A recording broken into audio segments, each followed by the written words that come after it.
சோழனுக்கும் அந்த பொண்ணுக்கும் வந்து கல்யாணம் முடிவாகிற அளவுக்கு வந்து ஒரு பெரிய பிரச்சனையா போயிட்டு இருக்கு. அவரை வந்துட்டு நீ வந்து என் பொண்ணை கல்யாணம் பண்ணிக்கிட்ட அப்படின்னா உங்க அண்ணன் பிரச்சனையை வந்து நான் தீர்த்து வைக்கிறேன் அப்படின்ற மாதிரி வந்து சொல்லிடுறாரு. வாங்க கதை வந்து ரொம்ப பல திருப்பங்கள் இருக்குன்னு சொல்லலாம். வாங்க தொடர்ந்து கதையை பார்க்கலாம். அதுக்கு முன்னாடி நம்ம சேனலை வந்து சப்ஸ்கிரைப் பண்ணி வச்சுக்கோங்க. இங்க வந்து பொண்ணை வந்து காமிக்கிறாங்க. அந்த பொண்ணு வந்து அண்ணன் ஓடிருங்கன்னா ஒரு வந்து பெரிய ரவுடி, பல ரவுடிகளை வந்து அவர் கீழே வச்சிருக்காரு, ஒரு பெரிய தாதானா, அதனாலதான் என் பாருங்க என் லவர் எல்லாம் கூட ஓடிட்டா, அவங்க நீங்க ஓடிருங்கண்ணா அப்படின்ற மாதிரி வந்து சொல்றாங்க. இருமா உன்னை விட்டுட்டு எப்படி நான் போறது, அதுவும் இல்லாம என் கேபு நான் காசு வேற வாங்கலாம் அப்படின்ற மாதிரி வந்து சொல்றாங்க. அண்ணா நான் ஜிபே பண்ணிடுறேன், நான் எப்பயாச்சும் ஓடினா அப்படின்ற மாதிரி அந்த பொண்ணு சொல்லுது. ஆனா வந்து பிடிச்சிடுறாங்க. பிடிச்சி அவனுக்கு எவ்வளவு பெரிய பையனா பார்த்திருக்கேன், எவ்வளவு வசதியான பையனா பார்த்திருக்கேன், கேவலம் இப்படி ஒரு பையனை வந்து லவ் பண்ணி இருந்திருக்க, இவனுக்காக தானே நீ அவனை விட்டுட்டு வந்த, இவனை வந்து உன் கண்ணு முன்னாடியே போட்டு தள்ளினான் பாரு அப்படின்ற மாதிரி வந்து சொல்றாங்க. அதை கேட்டுட்டு யாரு சொல்றாங்க அப்படின்ற மாதிரி வந்து திரும்பி பார்த்தா அவன் கையில தான் மாலை இருக்கு, சோழன் கையில தான் மாலை இருக்கு. அதை பட்டு அட பைத்தியக்கார பையில என்னையதான் நீ மாப்பிள்ளை நினைச்சிட்டு இருக்கியா அப்படின்ற மாதிரி வந்து சொல்றாங்க.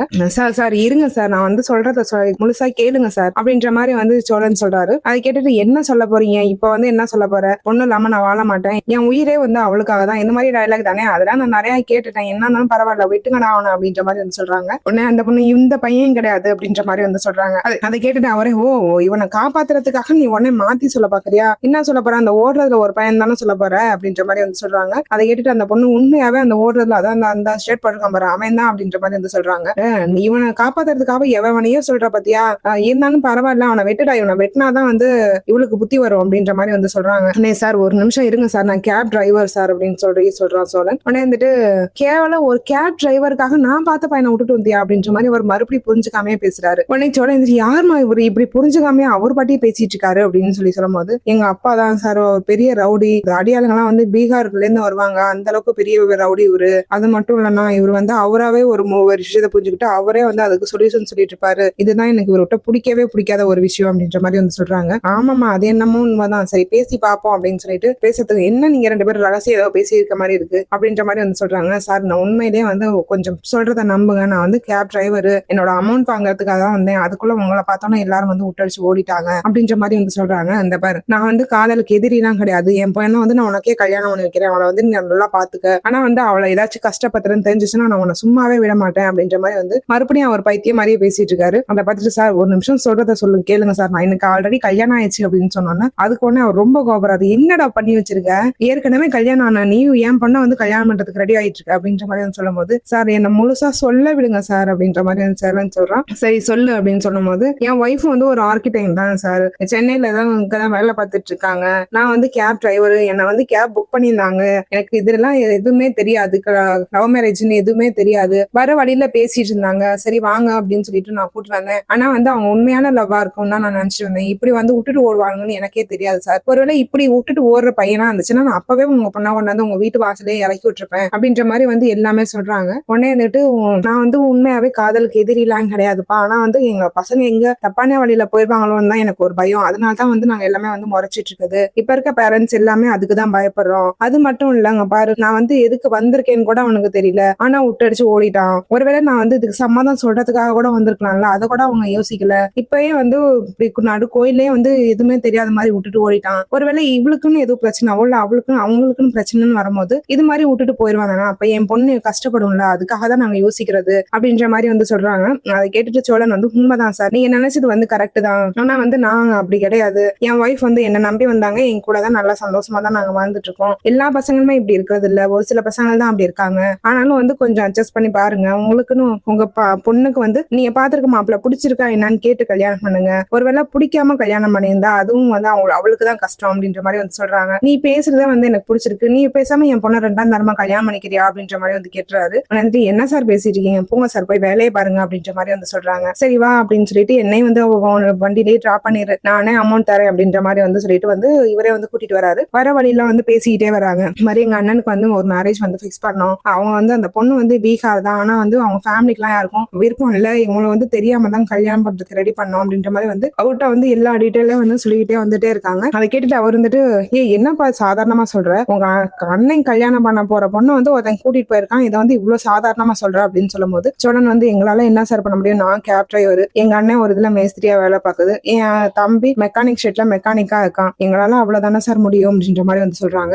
நீ யாரை மீட் பண்ணிருக்க, என்ன மாதிரி ஒரு பெரிய ஆளை மீட் பண்ணிட்டு நீ இவ்வளவு சாதாரணமா பேசலாமா, அந்த பொண்ணு பேரு போட்டோ இதெல்லாம் கொடு, எப்படியும் நாம போய் பொண்ணை தூக்கிட்டு வந்துருவோம் அப்படின்ற மாதிரி வந்து சொல்றாங்க. சார் நீங்க வேற அமைதியா இருங்க சார், அவங்க துப்பாக்கிலாம் வச்சிருந்தாங்க, நடு கோயில் சார், கோயில் வாசல வந்து துப்பாக்கி அமிச்சு மிரட்டி கூட்டிட்டு போயிட்டாங்க சார் அப்படின்ற மாதிரி சொல்றான். ஏய் நீ என்ன சும்மா பேசிட்டு இருக்க, நான் பெரிய தாதாடா அப்படின்ற மாதிரி வந்து சொல்றாங்க. சார் சும்மா இருங்க சார், ஏன் சார் காமெடி பண்றீங்க அப்படின்னு சொல்லிட்டு இருக்கும்போது, உண்மைதான் எங்க அப்பா வந்து ஒரு பெரிய தாதா, அதுவும் இல்லாம நிறைய அரசியல் தலைவர்கள் எல்லாருமே அவங்க வந்து எங்க அப்பாவுக்கு தெரியும் அப்படின்ற மாதிரி அந்த பொண்ணு சொல்லுது. நான் நீங்க வந்து எனக்கு பெரிய நல்லது பண்ணிருக்கீங்க, எங்க அப்பாவுக்கு வந்து எங்க அப்பாட்ட வந்து எனக்காக பேசி புரிய வச்சிருக்கீங்க, இதுக்காகவே வந்து உங்க அண்ணனோட கல்யாணத்தை வந்து எங்க அப்பா கண்டிப்பா நடத்தி வைப்பாரு, என்னோட ரெக்வஸ்டா உங்க அப்பா எங்க அப்பாட்ட நான் சொல்றேன் அப்படின்ற மாதிரி வந்து சொல்றாங்க. எப்பா இது என்னோட விருப்பம்பா, இது இந்த கல்யாணத்தை நீங்க நடத்தி வச்சீங்க அப்படின்னா நீங்க பாக்குற பையனை தான் நான் கல்யாணம் பண்ணிப்பேன், நான் வந்து லவ் பண்ற பையனை நான் கல்யாணம் பண்ணிக்க மாட்டேன் அப்படின்ற மாதிரி வந்து அந்த பொண்ணு சொல்லுது. உடனே வந்துட்டுங்கப்பா என் பொண்ணுக்கு வந்து என் கல்யாணத்துக்கு வந்து சம்மதம் சொல்லிருச்சு, இனிமே வந்து என்ன எனக்கு வேணும், அவ ஆசைப்பட்டதை நான் செய்யதான்ப்பா போறேன் அப்படின்ற மாதிரி வந்து சொல்றாங்க. சரி அந்த பொண்ணோட போட்டோ எல்லாம் எடுத்துக்கிட்டு நீ வந்து நாளைக்கே வந்து என் கூட கிளம்பு, நம்ம வந்து போய் வந்து அந்த பொண்ணை தூக்கிட்டு வந்துருவோம் அப்படின்ற மாதிரி வந்து சொல்றாங்க.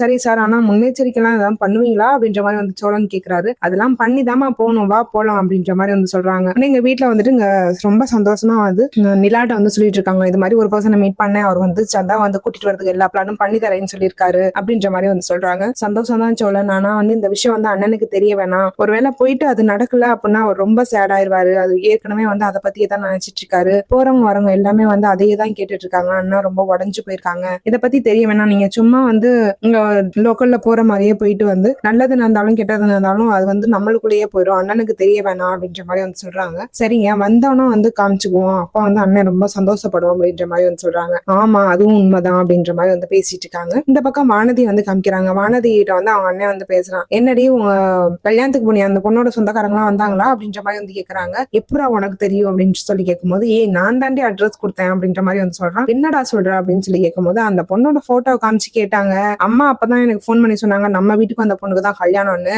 அந்த போட்டோ பார்த்தோன்னா நான் தான் அட்ரஸ் கொடுத்தேன் இந்த கோவில்னு அப்படின்னு சொல்லி சொன்னோன்னு அவர் அப்பா வந்து செம்மையா அடிக்கிறாங்க. என்னடா பண்ணி வச்சிருக்க, அந்த பொண்ணை வந்து துப்பாக்கி காமிச்சு மிரட்டி இழுத்துட்டு போயிட்டாங்கடா, கல்யாணமே நடக்கலடா அப்படின்ற மாதிரி வந்து சொல்றாங்க. அவனே அவங்க அண்ணன் வந்து சிரிக்க, கல்யாணம் நல்ல வேலை நடக்கல அப்படின்ற மாதிரி சிரிக்கிறாங்க. ஏய் நீ வந்து புரிஞ்சுதான் பேசுறியா புரியாம பேசுறியா அப்படின்ற மாதிரி வந்து வானதி திட்டுறாங்க. என்னடி அப்படின்னு சொல்லி கேட்கும்போது, அவங்க அண்ணனுக்கு கல்யாணம் ஆனாதான் அவன் என்ன கல்யாணம் பண்ணிக்கிறேன்னு சொல்லியிருக்கான், அப்பயும் வந்து அவங்க கல்யாணத்தை நிறுத்திருக்கேன், உனக்கு எல்லாம் அறிவே இல்லையா அப்படின்ற மாதிரி வந்து திட்டுறாங்க. திட்டிட்டு நான் போய் பாண்டியை பார்த்து இந்த முதல்ல சொல்றேன் அப்படின்னு சொல்லிட்டு இங்க வந்து பாண்டியை பார்த்து வந்து எல்லா விஷயத்தையும் சொல்றாங்க. எங்க அண்ணன் தான் இந்த மாதிரி யாருன்னு தெரியாம வந்து அனுப்பி வச்சிருக்கான் அப்படின்ற மாதிரி வந்து சொல்றாங்க. அதை கேட்டு பாண்டி வந்து கோவப்படல. சரி விடுவானது, அவனுக்கு என்ன தெரியும், இது மாதிரி பிரச்சனை போயிட்டு இருக்குன்னு அவனுக்கு மட்டும் எப்படி தெரிஞ்சிட போகுது, சரி பரவாயில்ல விட்டு பாத்துக்கலாம் அப்படின்ற மாதிரி வந்து சொல்லிடுறாங்க.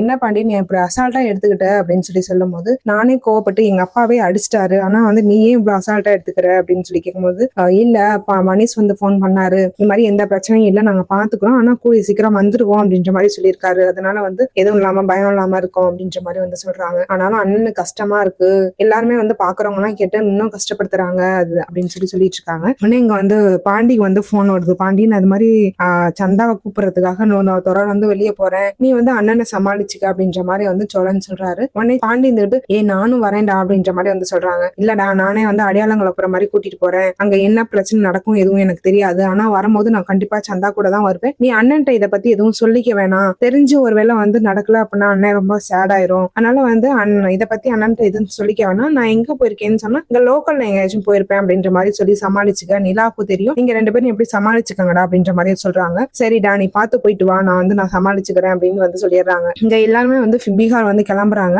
அவங்க ஆளுங்க எல்லாம் பார்த்தோன்னே வந்து இவங்கெல்லாம் வந்து எங்கள்கிட்ட வேலை செஞ்சவங்க தான், இப்ப வந்து தனியா தொழில் பண்ணிட்டு இருக்காங்க, அதெல்லாம் வந்து நான் போய் பாக்குறேன் அப்படின்ற மாதிரி வந்து போய் அவங்ககிட்ட பேச்சு கொடுத்துட்டே இருக்காங்க. ஆனா வந்து அவங்க எதுவுமே வந்து சம்மதிக்கவே இல்லை. அவங்க சந்தாவோட தாய்மாமா வந்து எதுக்குமே பேச்சு சரியாவே வந்து பேச்சு கொடுத்து பேச மாட்டேங்கிறாங்க. உடனே வந்து இவர் வந்து என்ன பண்ணிடுறாருன்னா பீகார் போலீஸ்ல வந்து போய் கம்ப்ளைண்ட் பண்ணிடுறாரு. இது மாதிரி நாங்க வந்து தமிழ்நாட்டுல இருந்து வந்திருக்கோம், எங்க வீட்டுல வந்து இதெல்லாம் வந்து திருடிட்டு வந்துட்டான், என்கிட்ட வேலை செஞ்சுட்டு இருந்தான், இதெல்லாம் வந்து திருடிட்டு வந்துட்டான் அப்படின்ற மாதிரி வந்து சந்தா மாமா பேர்ல வந்து கேஸ் கொடுத்து உடனே வந்து சந்தா மாமாவை அரெஸ்ட் பண்ண சொல்லிடுறாங்க. அரெஸ்ட் பண்ணிட்டும் போயிடுறாங்க. இங்க வந்து சந்தா வீட்டுல வந்து பேசுறாங்க. சந்தா வந்து ரொம்ப அழுதுகிட்டே இருக்காங்க. இவங்க போய் சோழன் வாய்ஸ் கேட்டோன்னே ஓடி வந்து சோழன் பின்னாடி வந்து நின்னுக்கிறாங்க. அதை பார்த்துட்டு அவங்க பேரண்ட்ஸ் எல்லாம் வந்துட்டு, எங்களுக்கும் வந்து சந்தா வந்து ஒரு நல்ல வாழ்க்கை வாழணும் தான் எங்களுக்கும் ஆசை, ஆனா வந்து இவன் பயமுறுத்திட்டே இருப்பாங்க, வந்து கொன்றுவேன் பயமுறுத்திட்டே இருந்தான், அதுல பயந்துதான் நாங்க வந்து இது மாதிரி பண்ணிட்டோம், நீங்க வந்து சந்தாவை கூட்டிட்டு போங்க அப்படின்னு சொல்லி சந்தாவை அனிசையும் வந்து அனுப்பி வச்சிடறாங்க. ஒரு வழியா சந்தாவை வந்து சோழன் வந்து கூட்டிட்டு வந்துடுறாரு. வந்தோடனே வந்து வாசல்ல போய் நிக்கிறாங்க. நீ கூப்பிடு அப்படின்ற மாதிரி வந்து சொல்றாங்க.